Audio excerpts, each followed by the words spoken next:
Hi guys, welcome to How to Maximize. In this video, I will show you how to fix Roblox error ID 17. So let's get started. First open command prompt from search. From here, type ipconfig/dnsflush. Press enter. Here, it will give you the confirmation for flushing the DNS. Now type netsh winsock reset and press enter. It will require you to run as an administrator.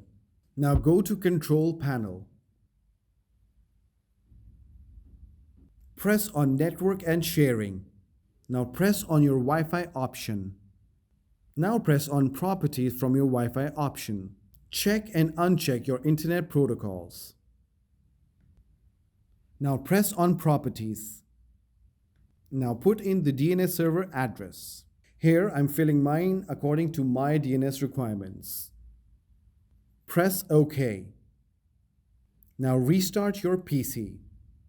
And that's it, you're done. Thanks a lot for watching. Leave a like, share, and subscribe to the channel.